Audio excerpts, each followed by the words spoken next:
ৰাইজে আন্দোলন নকৰাকে একোৱে পোৱা নাছিলে। শোধনাগাৰ পাবৰ কাৰণে আমাৰ ৰাইজে আন্দোলন কৰিছিলে, শ্বহীদ হ'বলগীয়া হৈছিলে। IIT কৰিবৰ কাৰণে অসম আন্দোলনৰ জৰিয়তে আমি IIT পাইছোঁ। আপুনি যদি চাই প্ৰতিটো উন্নয়নমূলক কাম কংগ্ৰেছ চৰকাৰে তেওঁলোকৰ সদিচ্ছা বা আন্তৰিকতাৰে কেতিয়াও কৰা নাই। অসমবাসী ৰাইজে আন্দোলনৰ জৰিয়তে দিয়া হেঁচা জনমতৰ ওচৰত সেও মানিহে তেওঁলোকে উন্নয়নমূলক কাম কাজবিলাক কৰিছিলে।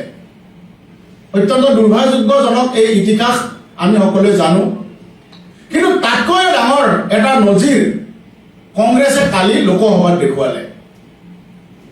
আমি প্ৰত্যেকগৰাকী অসমবাসীয়ে যিসকলে কালি লোকসভাৰ অধিৱেশনৰ সেই ভিডিঅ'টো দেখিছোঁ, আমি সকলোৱে লজ্জাবোধ কৰিছোঁ।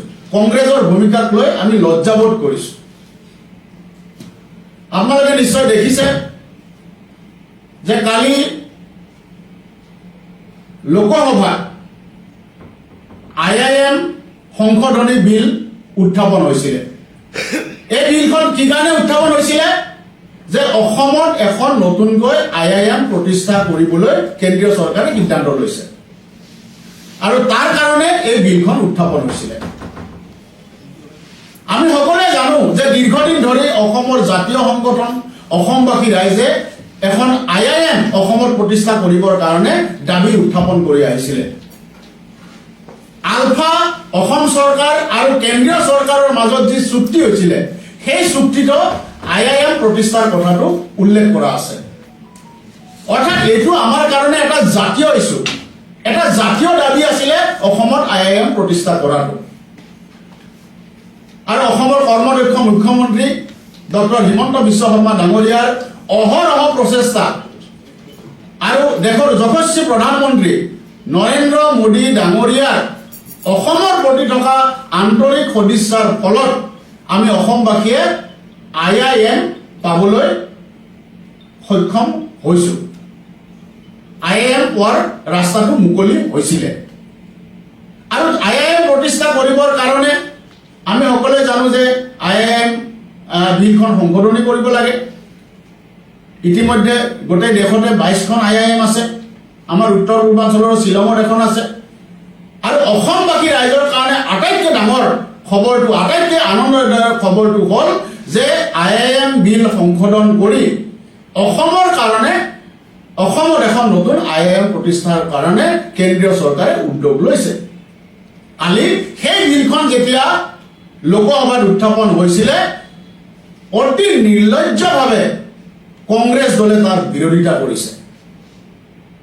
অধ্যক্ষৰ আসনত আছিলে সেই সময়ত আমাৰ এজন অসম সন্তান দৰং ওদালগুৰি লোকসভা সমষ্টিৰ সাংসদ তথা আমাৰ প্ৰদেশ বিজেপিৰ সভাপতি মাননীয় দিলীপ শইকীয়া ডাঙৰীয়া। এজন অসম সন্তানে সেই সময়ত লোকসভাৰ কাৰ্যক্ৰমণিকা পৰিচালনা কৰি আছিলে। এটা ঐতিহাসিক ক্ষণ। আৰু লোকসভাৰ অধ্যক্ষৰ আসনৰ পৰা আমাৰ মাননীয় দিলীপ শইকীয়া ডাঙৰীয়াই বাৰে বাৰে কৈ আছিলে যে এইখন আমাৰ অসমৰ কাৰণে এটা অতি গুৰুত্বপূৰ্ণ বিল, আপোনালোকে সমৰ্থন কৰক। কিন্তু কংগ্ৰেছে ইয়াৰ বিৰোধিতা কৰিছে। বিৰোধিতা কৰি এটা হুলস্থুলীয়া পৰিৱেশৰ সৃষ্টি কৰিছে। অৰ্থাৎ কংগ্ৰেছৰ মতে অসমত IIM হ'ব নালাগে। অসমৰ ৰাইজৰ দীৰ্ঘদিনীয়া দাবীত তেওঁলোকে ভেঙুচালি কৰিছে।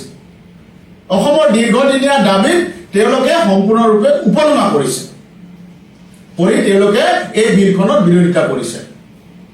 আৰু আটাইতকৈ ডাঙৰ কথাটো হ'ল, আটাইতকৈ লজ্জাজনক কথাটো হ'ল, অসমৰ যিসকল কংগ্ৰেছী সাংসদ তেওঁলোকে লোৱা ভূমিকা।